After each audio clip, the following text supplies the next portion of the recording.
I think I wrote the first idea of August 2011 and it just grew from there. Action.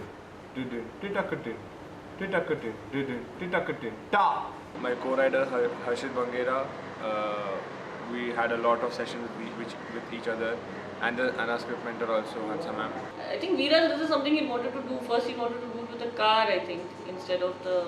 I think the idea of an older person unable to cope with change. A big term for the script writing was that I wanted to make it relatable. That was my one line to the one word to my script writer as well, my co-writer, that I have to make it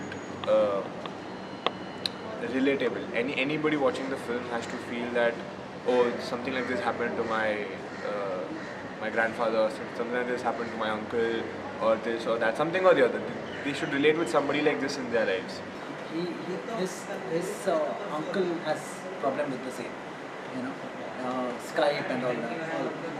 So he wanted to do something dealing with that. And his grandfather still has problems with all the technology and all. So he knew he could connect with the story and the characters. so he knew what this character should be. But what the character is working, what is his background, that we really sat. It was a hilarious session between we both, talking all sorts of nonsense, all sorts of crap, just to come out with the background of this character, and then background of the other characters, the extras, the kid. It was fun time actually.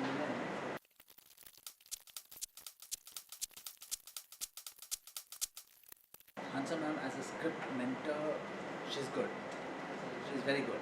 The way she brings out the ideas from you is very good. But she has no sense of time. She used to call us at night, make us sit 10:30, 11:30. Oh God. She's very good to churn out ideas from her. And she makes you sit and work out then and there. That's the best thing about her. Subhash calls Pratik again, but Pratik doesn't receive. Preeti looks exasperatingly at him, starts lighting the diyas near the mandir and also the incense sticks. And this is our DOP, Miss Sharma, who is very creepy now. Kavya, how do you feel this is your most important shot of Hey the Baba, I film? have 45 minutes left to do 5 shots. Chill. Only. First it's like, how come? And then it's like, wow. 4-9 towards the camera. 4-9 towards the camera. Full line? It's been a great experience. It was my first diploma film. We were involved from the very first scripting stage. All of us have really sat together, discussed stuff, gotten into every detail, explored all the dimensions we could for the film. So it's like really nice. I really enjoyed. The team was superb. I really loved working with the team. Viral, the director, Harshit, writer. Then for sound we had Rakshit and Rahul both. Editing we had Gutsa. And cinematography, my dear friend Kavya. So it was fun. Are you acting? No, just cameo role, Okay. Increases the commercial value. So you're a writer, you're a AD, clapper, and you're acting as a cameo. And he's also production assistant at times. So मतलब सारे काम करता है. He's multitasking. My multitasking writer. Godly.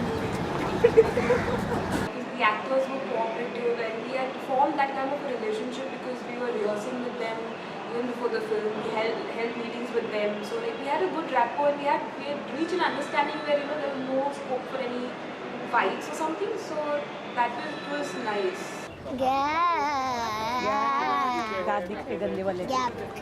I am Yash Alvi and I am 10.5 years old. I study in Thakur Public School and I like cricket, skating, football, playing chess And acting.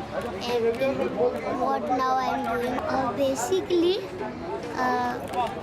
अमन का role काफ़ी इधर देखो. अमन का role काफ़ी सीधा साधा है. एक लड़का जो 12 साल का वो एकदम ही मॉडर्न ज़माने का. वो सारी इस सोसाइटी के सारे जो भी ओल्ड मैन और वुमेन है उनको नया मॉडर्न में बदल रहा है. सर विरल भैया है वो यही रहते हैं उनने आज रेड कलर का शर्ट पहना है और शॉर्ट्स पहने वाइट, ब्लैक और रेड कलर के और ग्रे भी। और बहुत काम करवाते हैं। हाँ, बहुत काम करवाते हैं। मैं और हर्षित भी ऐसे पक गए। Okay. और थोड़ा स्लो करना पड़ेगा।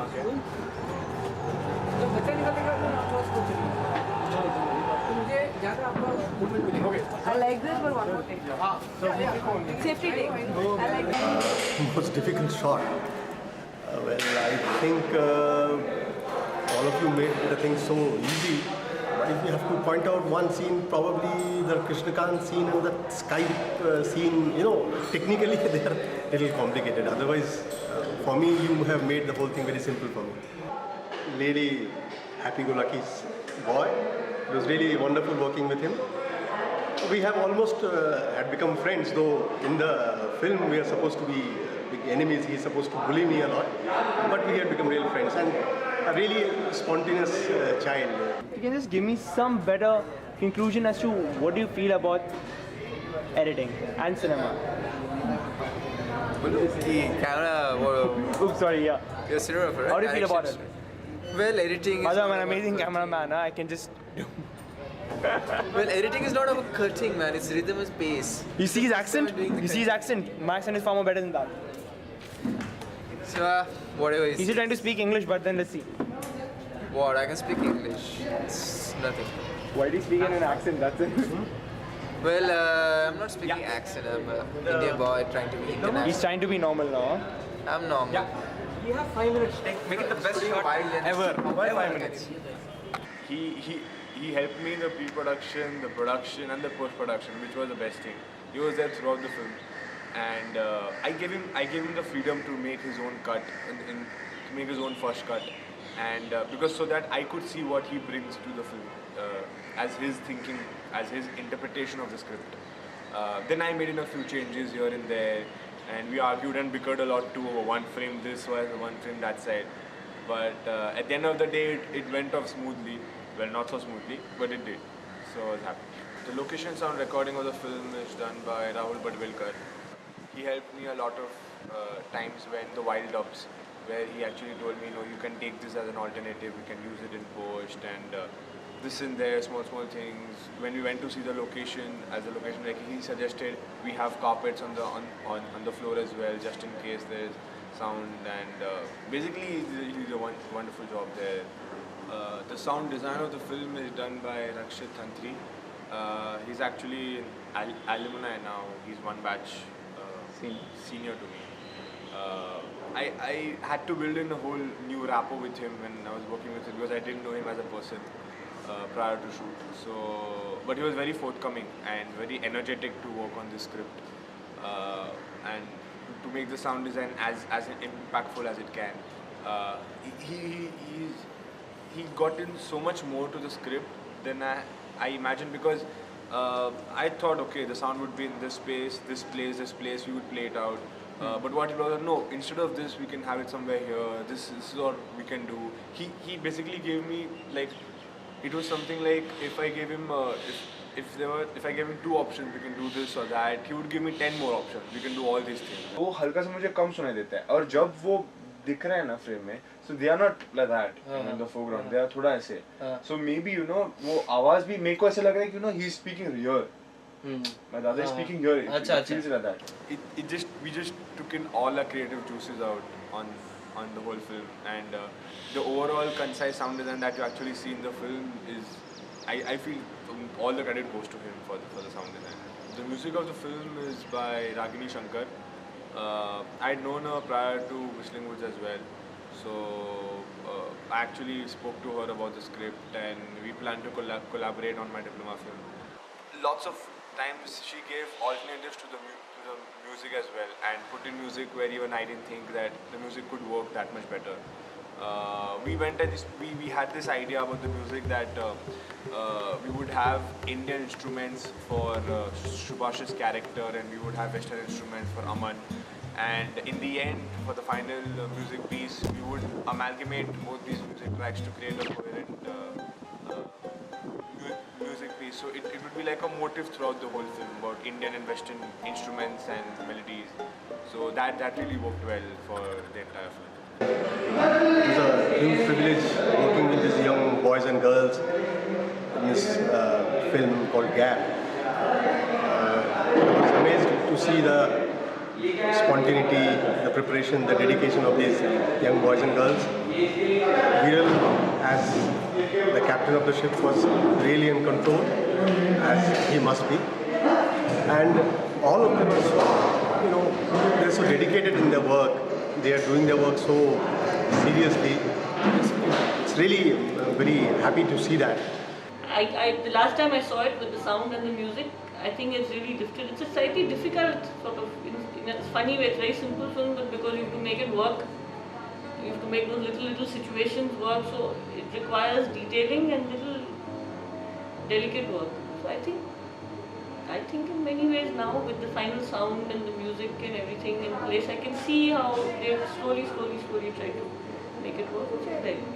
This had a lot of comic timings, and as we wrote and when we read it, it was brilliant. So I think while the film came out, probably the comic timings were apt, especially when you hear it with the sound. It makes you smug, it makes you grin. I think this film basically happened because of a lot of people's creative efforts into it. I started with the idea, I started with the story part of it. My screenwriter and me took it to the next level of the screenplay. So I was at a certain percentage. Okay, this is good. Cut it. Okay, cinematic factor. 1, 2, 3. The film it is something like when a tree grows, you start with the seed. You have to water it, you have to give it enough moisture, you have to put in so many other things. You have to nourish it in order for it to grow to a full tree. So that's what exactly happened with this film Gap, to watch it.